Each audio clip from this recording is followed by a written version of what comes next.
Welcome to today's episode for people interested in the extraordinary, yet ancient and often long forgotten stuff. This is your host, Joseph Schinwald from ownbythebeach.com. Our guest today is Alison J.K. Hello, Alison. Hi, I'm just wolfing down some supplements. How are you? Okay. No supplements today. The topic today is, what if there is nothing wrong? And that is actually also the title of one of her books. So a little bit about bio.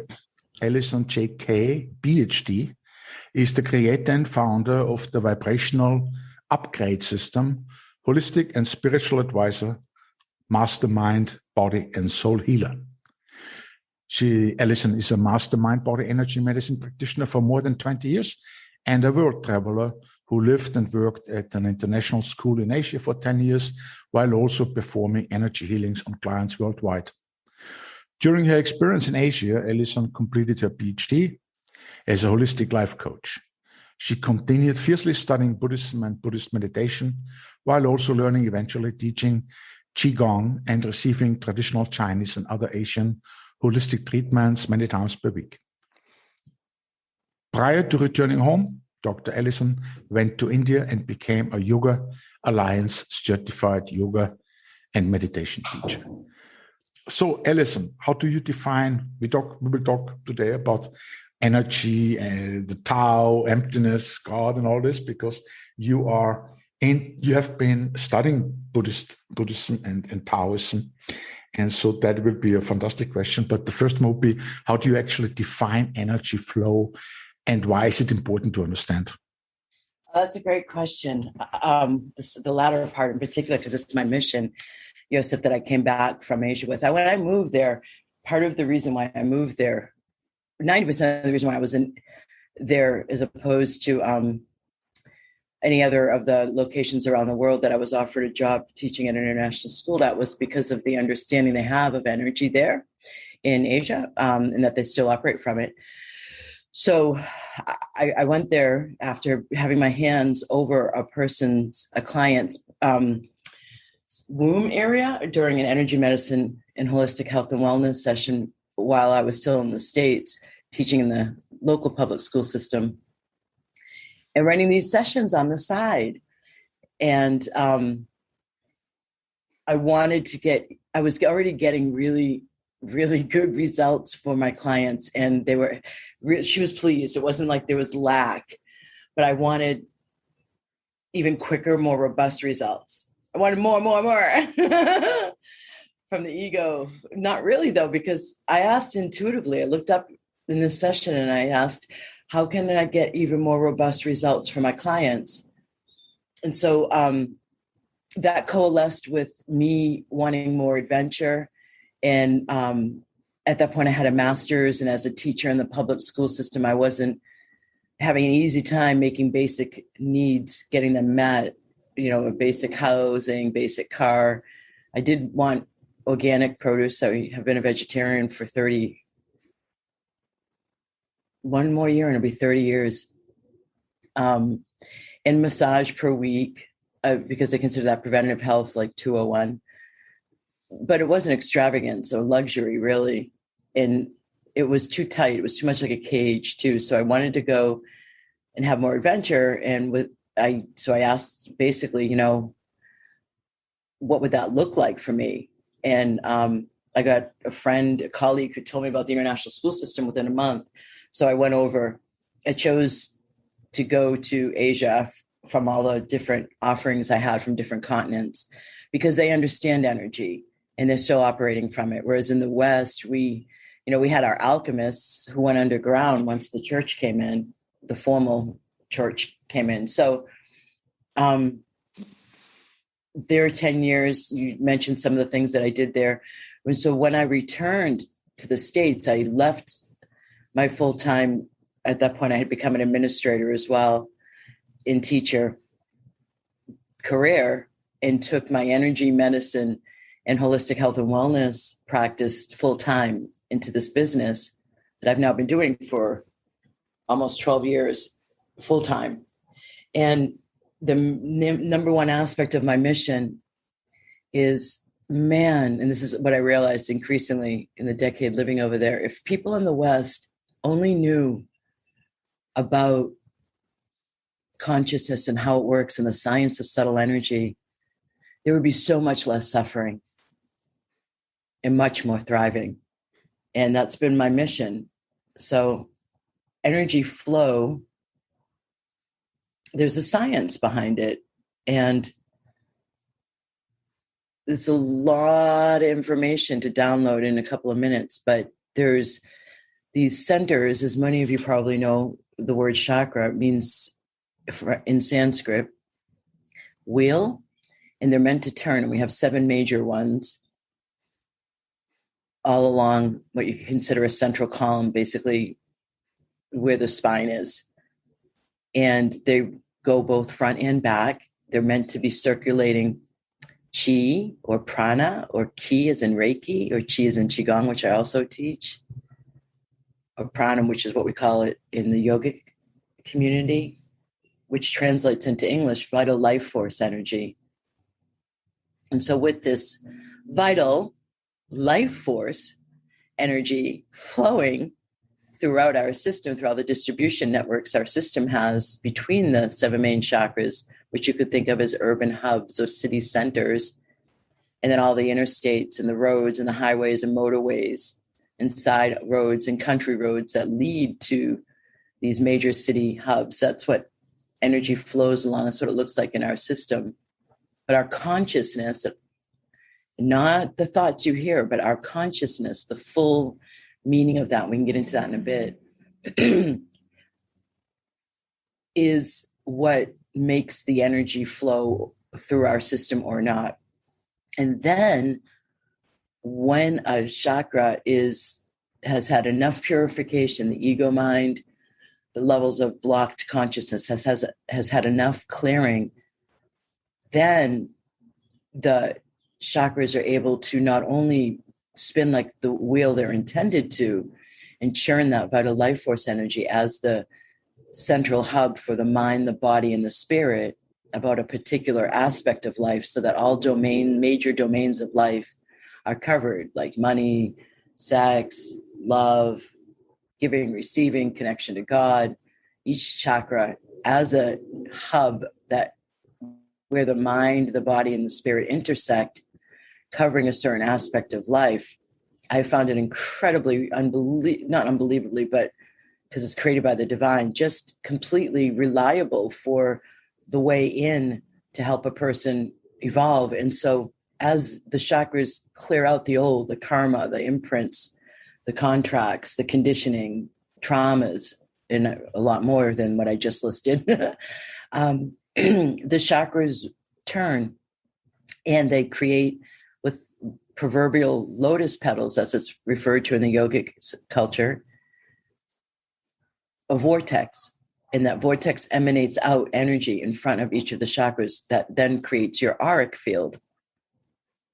And that field, where I love spending my time, in my 3rd book, I go into this a lot, Reasonable Dragons, how to activate the field of unlimited possibilities, where logical magic is the new norm. So I call the Tao the field of, when I say the Tao, I mean the field that when we refer to the Tao for the use of the field, I refer to that as a field of unlimited possibilities, so that when our consciousness is purified, and therefore elevated or upgraded and lighter and cleaner, and all the chakras are humming for the most part, the vortices are emanating out front and back from the chakras. That creates a really robust field that much more easily connects in with the field of unlimited possibilities, or the Tao. And then real thriving begins and fun. Yeah, that was a fantastic explanation. And yes, it's important to understand these energy centers, because we usually are stuck somewhere, right? Because, we all have our experiences, good and bad. And, knowing that our egoic mind, everybody has one basically, but it's not us. It's kind of, imagination, but it's a map of who we are. But when we identify with it, and then we become very atomic, so to speak, and we can easily get stuck in certain energy centers. And you explained it very nicely. It's about the whole chakra, the one which is harmonizing all of them, which is us, and that one goes out then to this what they call. It doesn't matter what you call it really, because there is no name. There is no name for it. It's a no name thing. No name for it, because you can call it energy. You can call it the Tao. You can call it emptiness, the void, nothingness. You can call it God, really. It is a human word. We try to describe it, but it's good that we think about infinite potentiality in that sense, that it's the unmanifest, right? And we are connected with it. For me, that's the main thing, that we have a relationship with it. We are not like, we are kind of surrounded by the void, and we can perceive it as complete nothingness. We can perceive it as God. We can perceive it as Tao. In other words, ultimately, it's a mystery, and that's where we come from, and that's where we are going again. So it's like, well, we say no thing, right? Nothing, no thing. It's a no thing. But I find it. I love what you just said, because I do that all the time too. When I'm saying, like, when you connect with your intuition, or your higher self, or your guidance, or your team, or however you frame it, however it works for your system to label this phenomena. But with the Tao, or the void, as you say, the void or nothing, I find it, because I have a signature program that is really fun. It's called Magic, Manifestation, and Money Flow. And people have breakthroughs of their lives in there. One woman who's been on the spiritual path for decades has said it's like spiritual finishing school. It's called Magic, Manifestation, and Money Flow. So I'm teaching the mechanics. I'm going through opening up a person's system in the way I just described, with clearings and activations and in coaching and always intuitive coaching. It's not, I don't like to give advice. You can get that from your family. Why would you pay a professional, So I always hook into my intuition to see what's in the individual's highest and best for their unique being. But what I'm getting at is this mechanics to manifestation. And I find that I'm teaching all the time and helping people with what I just described. So I feel like there is a certain term usage, because if somebody visualizes nothingness all around them, then it's harder for them to activate that field and feel like they have empowerment. You said something beautiful right before we started recording. I loved what you said, how the East teaches that we are each responsible for our own liberation. And that's a key part of life on planet Earth right now, as the West kind of integrates that idea. And so in that empowerment, that we are each responsible for our liberation, in that empowerment, we are creating our lives. And so I could go into more, I won't yet, but I just wanted to distinguish that. I feel like if a person understands that there is invisible life force all around them, that the higher their vibration is, the more they can move it in the direction that their heart desires, not in an egoic desire. I mean, we can manifest red sports cars if that's going to light up our heart and more joy on the planet. But it has to be in a certain sense of an alignment with what our heart and higher self wants for us on our path in order to more easily manifest. So like there's these mechanics that I find using certain terms helps people understand that they are what's showing up in their life. While some of it is random and karmic, most of it is being created by consciousness that we're not even able to hear. So I just wanted to clarify, like there is stuff. When you say nothing, what do you mean? Well, I mean no thing. I mean also that this is a word which has to be often defined, because you can compare it with nihilism, and that's not what the Buddhists mean. Or in China, there's everything is like wu wei, whatever. It's a lot of nothingness there, right? So that's a different sense. I mean, it's like there is nothing and there is something. Obviously, it goes together. It's a duality. and you don't have something without nothing.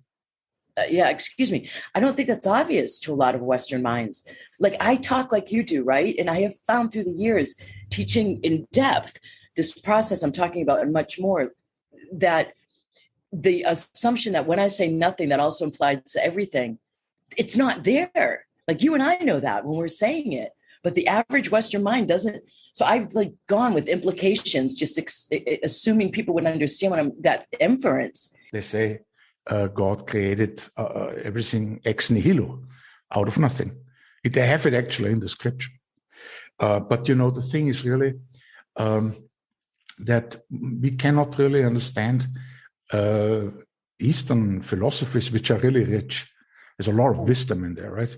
And we can use it as a Christian, as a Jew, as a Muslim. Obviously, we can use it, and we do all kinds of things like meditation, and it's all Eastern.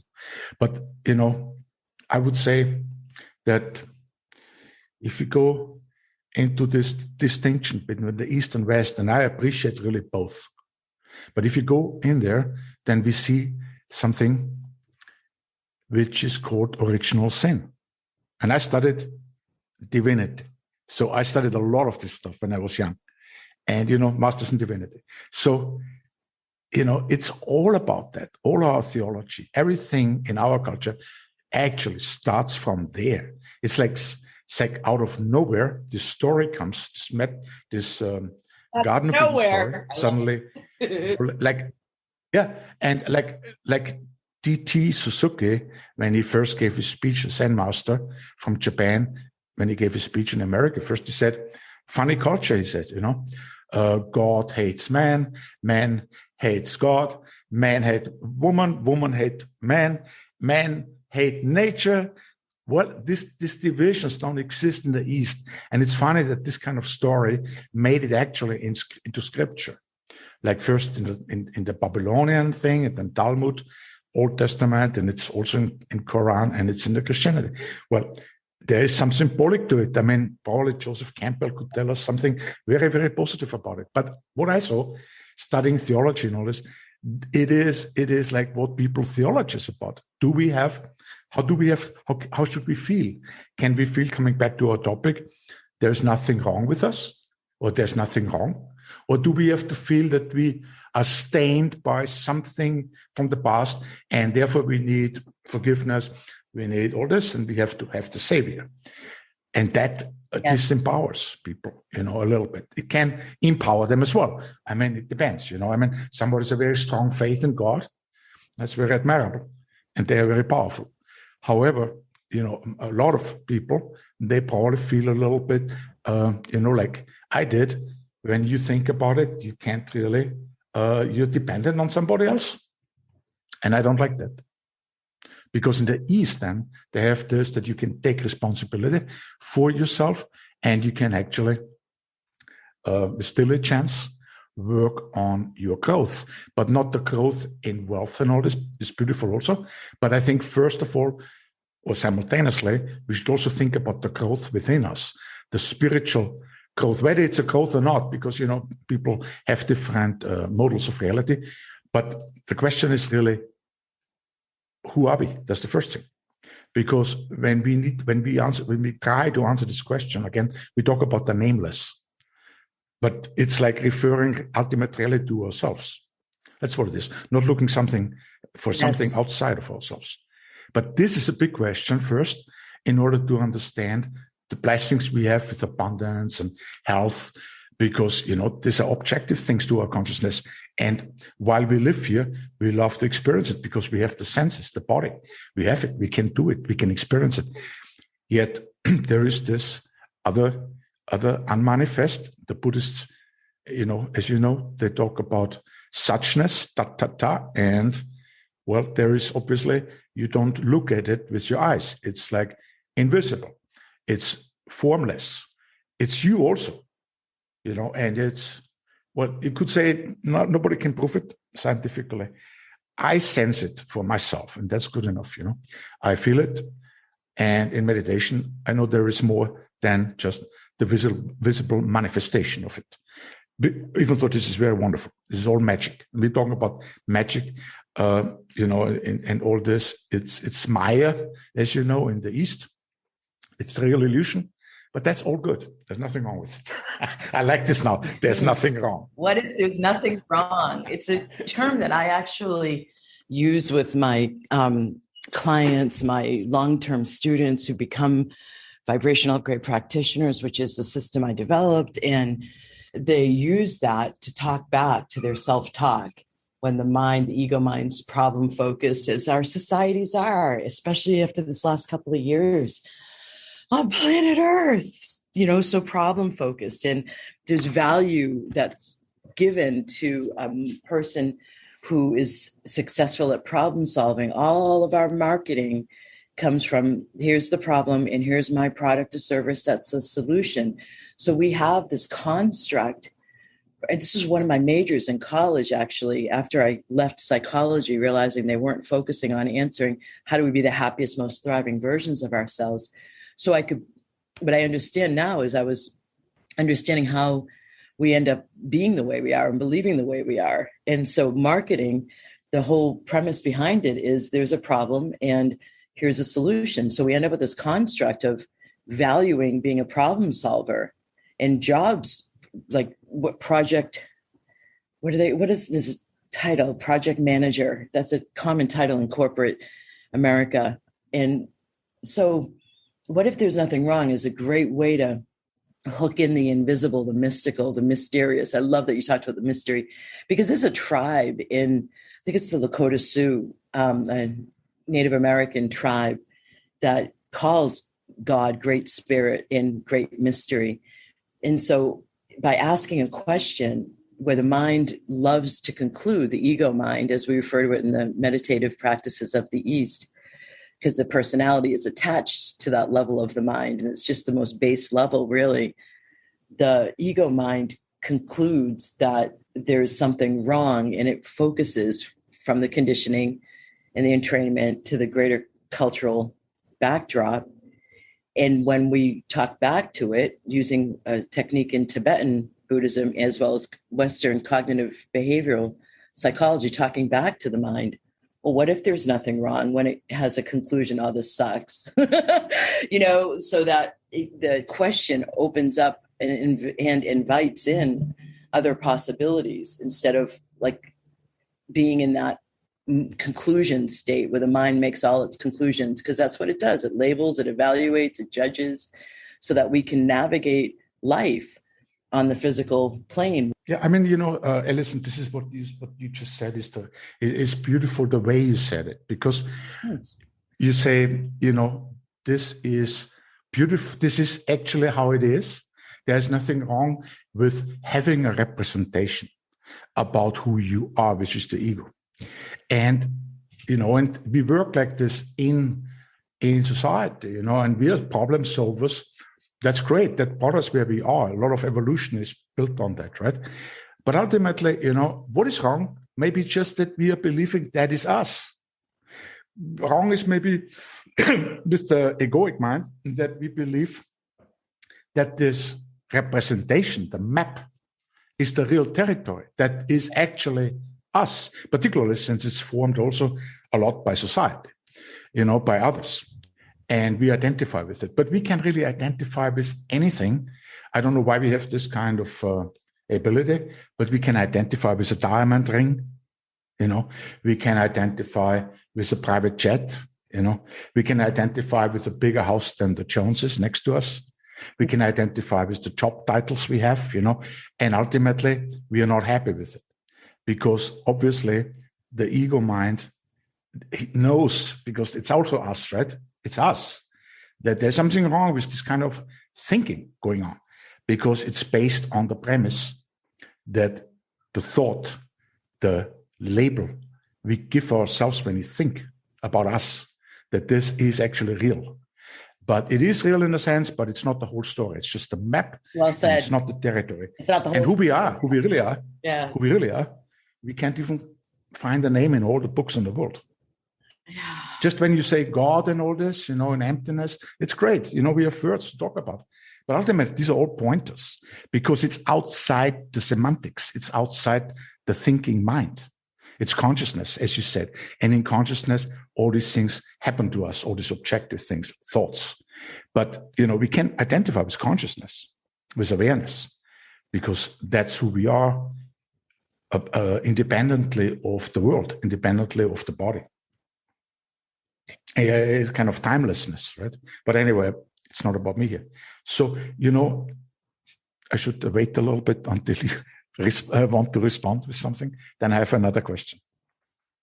Well, I feel like, so I love what we're doing right now. And because part of not part of my PhD program was studying divinity too. And I hold a ministerial license, but I don't ever refer to that. So the theology. Well, me either. I'm not going in there. Yeah. Like I was never a priest or something. Yes. In fact, I studied afterwards international business. But just like you, somehow, I think we have it inside of us. We were drawn to it, to learn it. I was connected to it from birth. I used to tromp in the woods. I'm looking at a cypress swamp right now here on the west coast of Florida. I'm sitting out with my lanai and the sun's shining, and it's beautiful, and our earth is beautiful. And I've been tromping on it just when I was growing up as a girl with my older brother, who would go in front of me in the forest right next to our house and break the already dead tree limbs and jump on them like boys do. And I'd be just connecting with everything all around me, feeling like there was no concept, I am connecting with everything all around. I just was. And then in my teens, I started to write in a journal. Nobody suggested it. And I just wanted to start doing it.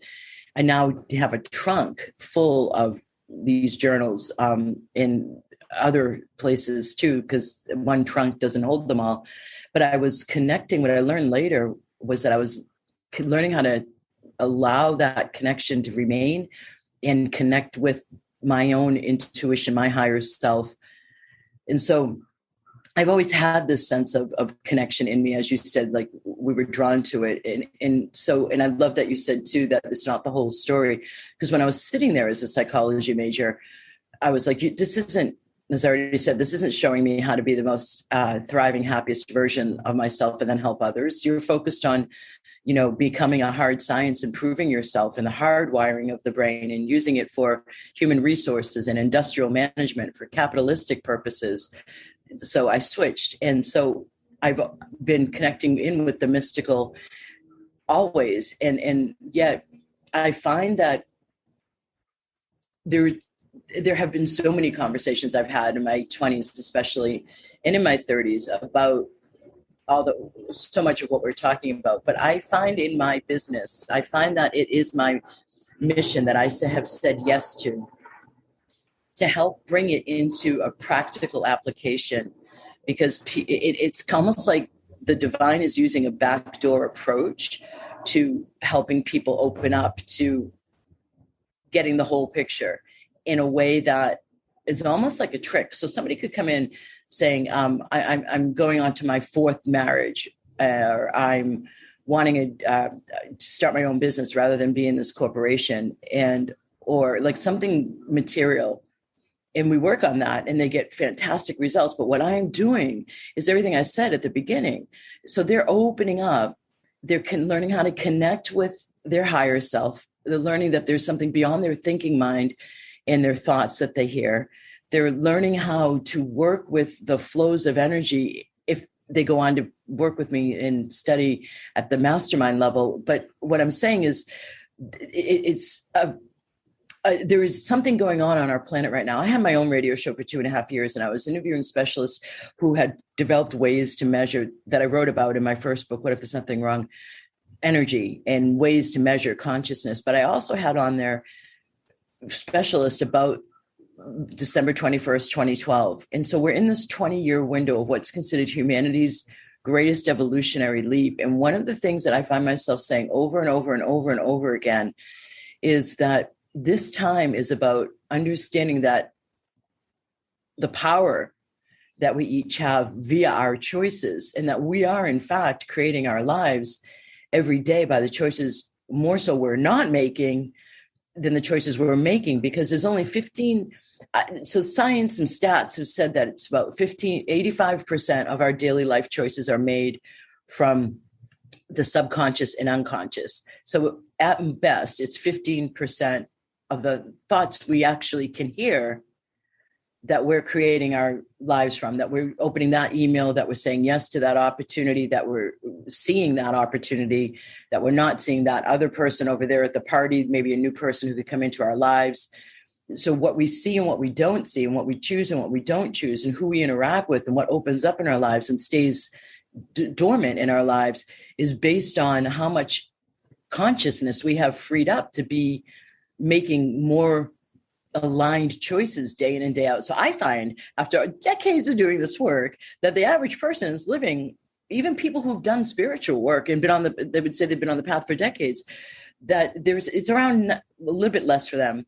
But the average person, it's like up to 95% typically of their daily choices are made out of that habitual space. So when we're learning to drive, we say, put car in reverse, put car in drive, put foot on brake, put foot on gas. And we don't do it anymore once we've learned. And that's like what I'm talking about, where the choices are so robotic. So what I'm doing is clearing the unconscious and subconscious. So un is not conscious, sub is under conscious mind, in a more robust, quicker way than, like, I can look at one of my masterminders, and in 2 years, I remember this happened like 2 years ago.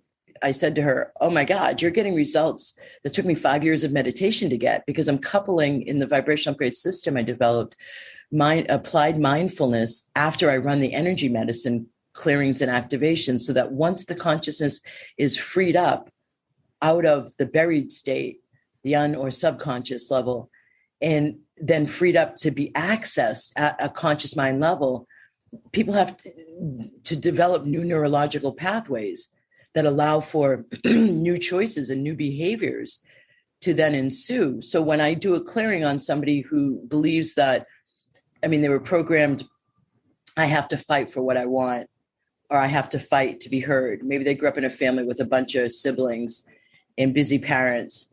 And so they have a business and they're a speaker, and they keep investing in programs with people about how do they get heard and what system gets them seen more. And they spend tens of thousands of dollars doing this, when in fact it's an internal blockage, because they believe that they're not meant to be heard, and that in fact to be heard, they have to fight for it. So once we clear something like that, there's the freed up consciousness at the conscious mind level to then create the new behavior from, oh my God, I actually have a choice here. What I thought I never had a choice, what I never even thought about, that there was anything other than this possibility I have to fight for to be heard. I have to learn how to make different choices where I'm not investing tens of thousands of dollars in programs that are going to help me get heard, but instead I could just be heard. There's no fight.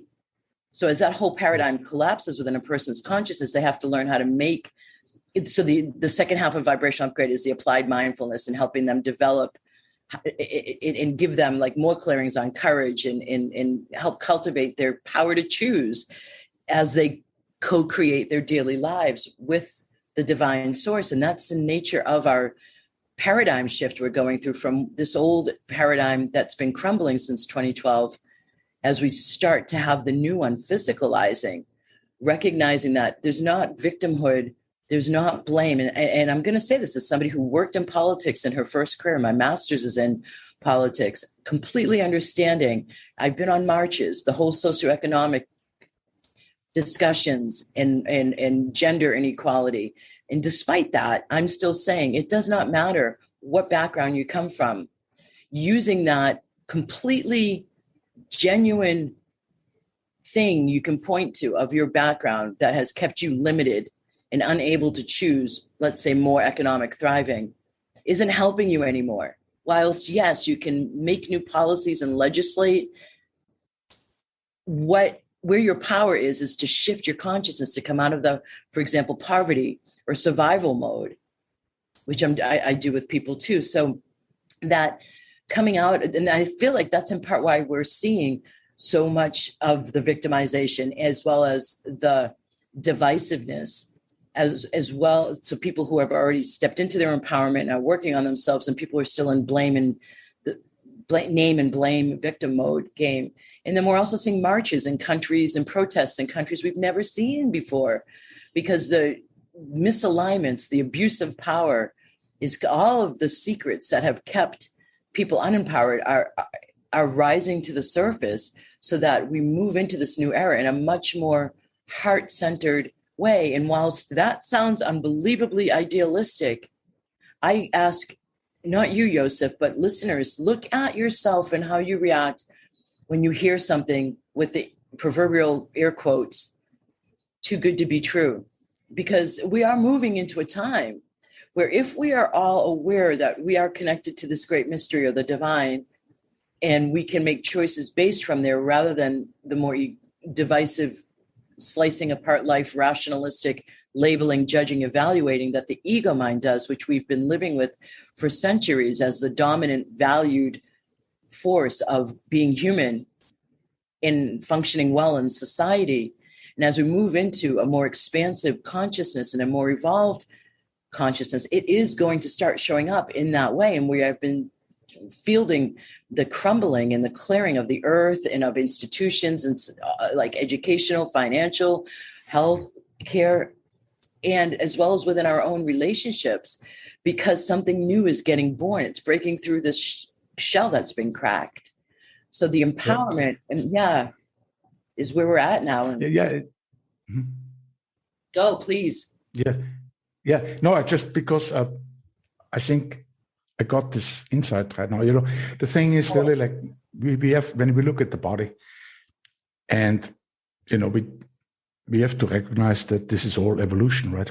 So it's like the situation is, if you imagine that you are only spirit and you chose, let's say, it's just a model of reality, right? You chose to live here.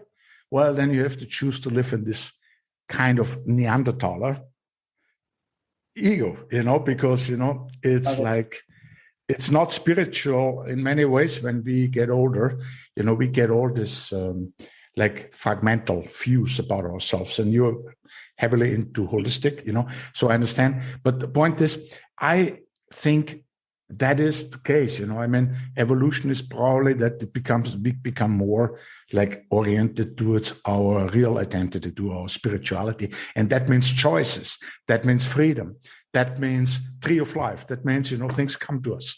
But, the main thing I wanted to say is there's this beautiful story in India, and it's a metaphor, and it speaks about the two birds, best friends, the best friends. One is the universal self, and the other one is the individual soul. And it makes a point, because it says, in one paragraph, it says, those two birds, they sit on the same self tree. Of course, they're just you, right? So one is the universal self, and I can talk with you about it because you're an expert in Indian philosophy as well. And, so you probably know it. But what is interesting to me, the other one is then the one who eats from the tree. Yeah.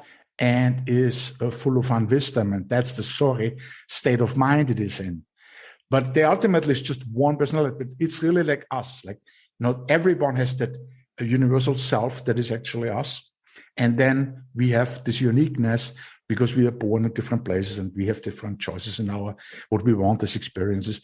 And so now we have that also. And that's like actually just one. And the more the universal self, I think, not so identified with our person, right, Mr. Personhood, the more it becomes like manifest in this body, in all humanity, in the future, hopefully. I don't know. I don't think much about it.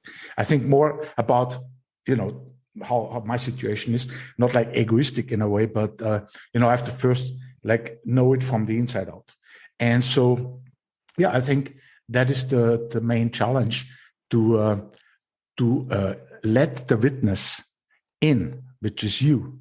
Let the witness in, let it witness the whole thing. Let the observer in, let it observe it, because that is the only thing for me which can actually liberate the energies, right, a little bit. Because when you just witness it, and when you just like aware of a universal higher self, which you are, then I think, the egoic mind becomes more quiet.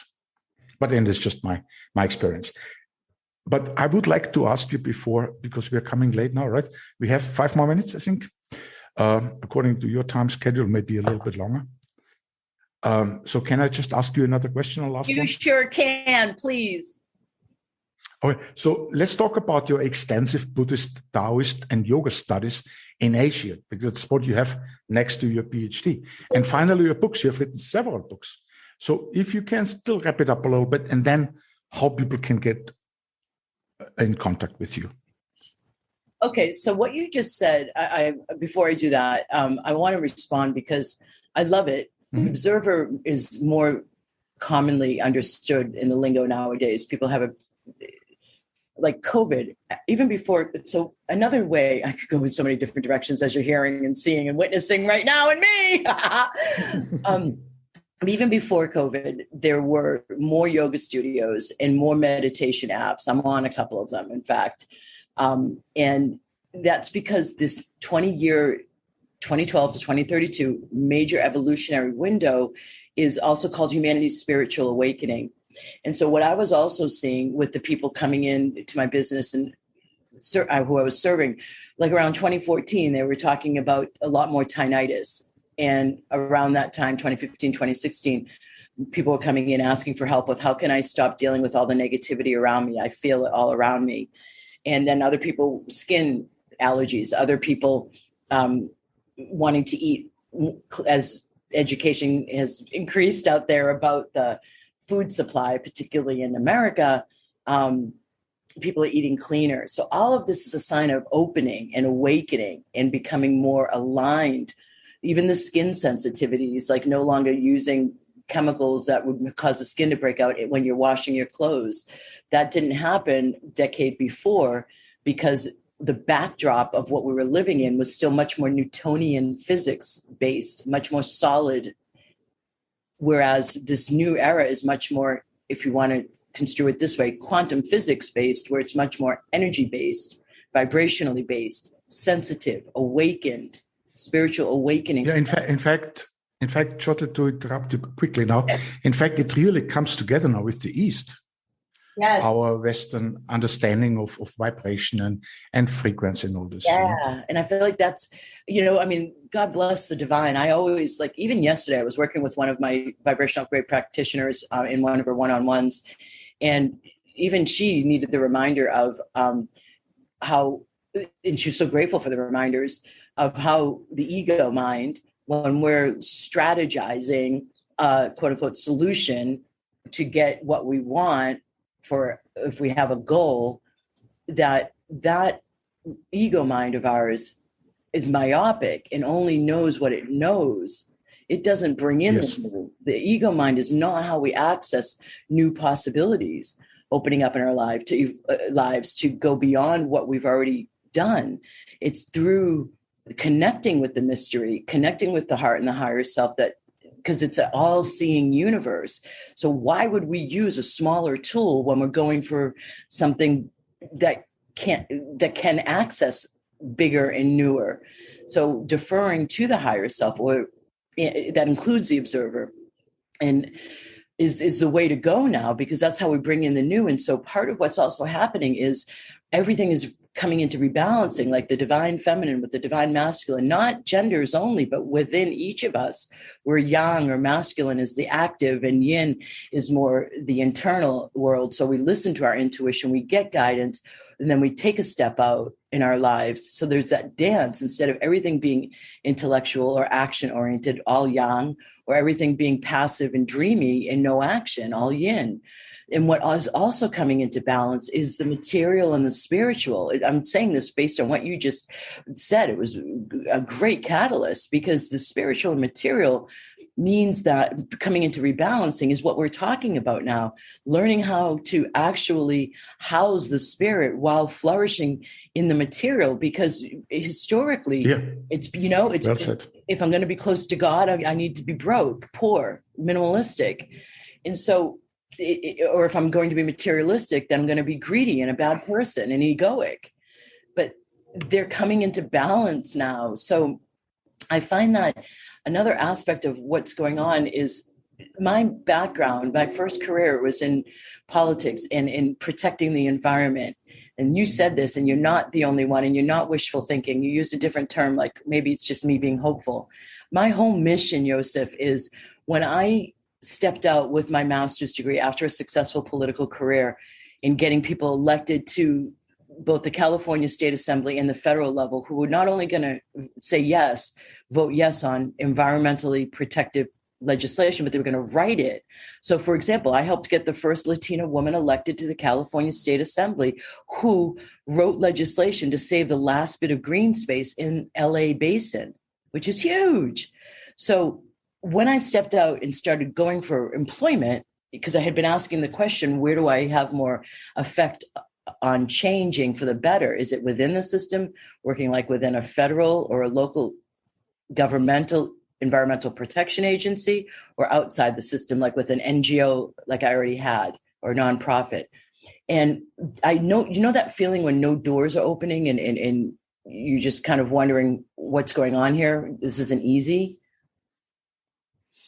Yes, sure. That's you feel kind of stuck, right? Yes, what? You feel kind of stuck. Yeah. When you have that feeling. That's what was happening. You can't really go. Yeah. You can't really, what? Grow. Oh, yeah. So, I knew. Like grow in the direction. Oh, go. You want to grow, you know? Yeah, exactly. Grow. You're blocked. You can't. Yeah, go. I talk like Arnold. I talk like Arnold Schwarzenegger a little bit, but you know, that would be an insult to him. But I'm Austrian, and you know, sometimes it comes out that way. But you know, I really would like. Let me just finish that. Hold on, please, because it's really important. Because yes, with go ahead. And I have a German client, by the way, a long-term mastermind who's a vibrational upgrade practitioner, and so I'm used to the accent.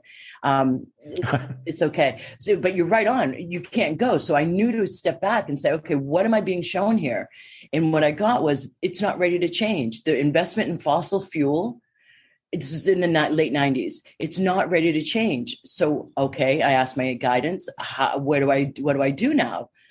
Okay, if you want change, go for one consciousness at a time.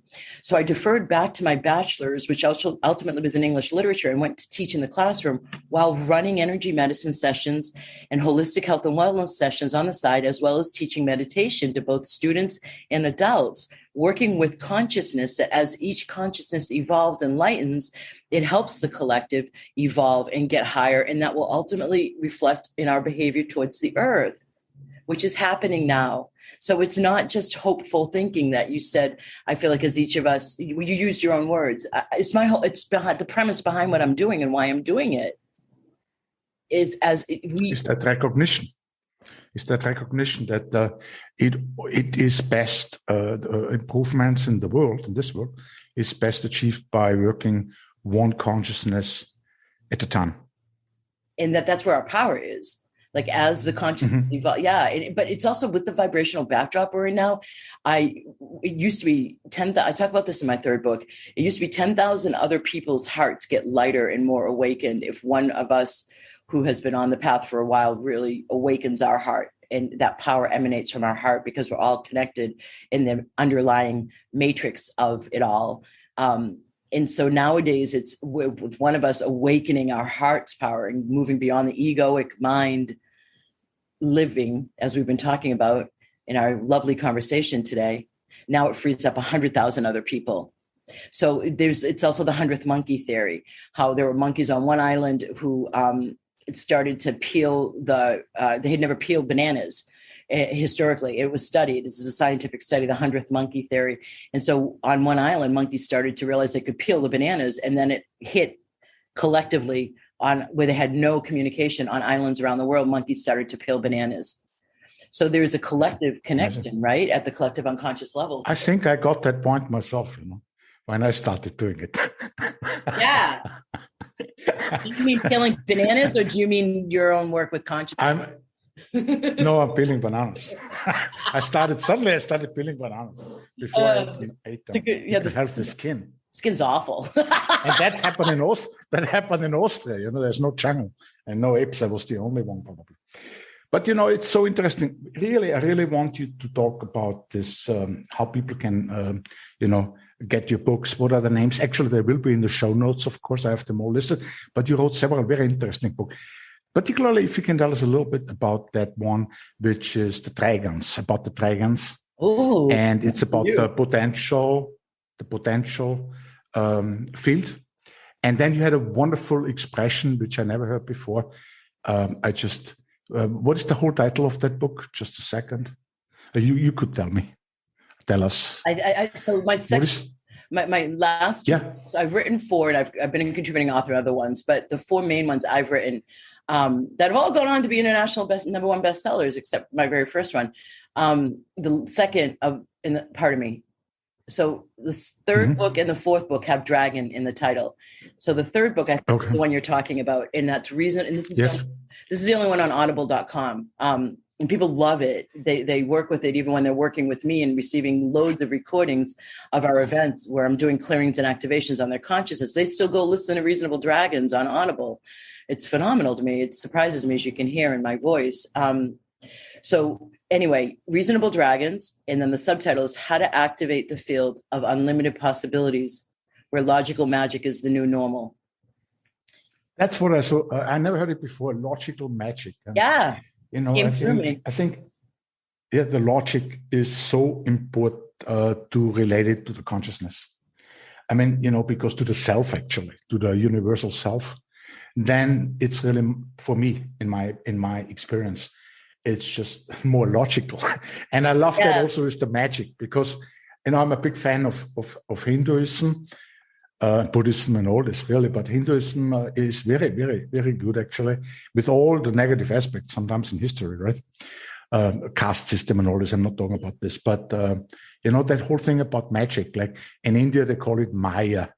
And even there are some people, philosophers like Alan Watts, they analyzed this, they researched it, and they actually found out that, also Alan Watts mentioned it, that there's this relationship between Maya and magic, but also that matter and mother, these words are all related to Maya in a way. And, it makes sense to me. I mean, it doesn't matter. But the main thing, what really matters, what really matters is that you can accept the fact that we might be living in a real illusion, and it's all good for our spirit, which is beyond that real illusion. Anyway, I'm talking too much here about this. All right, so the fourth book, the other one with the dragon title, my most recent one published this year, it's called The Dragon Master Creatrix, and I don't remember the subtitle right now. Conversations Master Creatrix. Yeah, Dragon Master Creatrix. Conversations with a female spiritual teacher for these new times.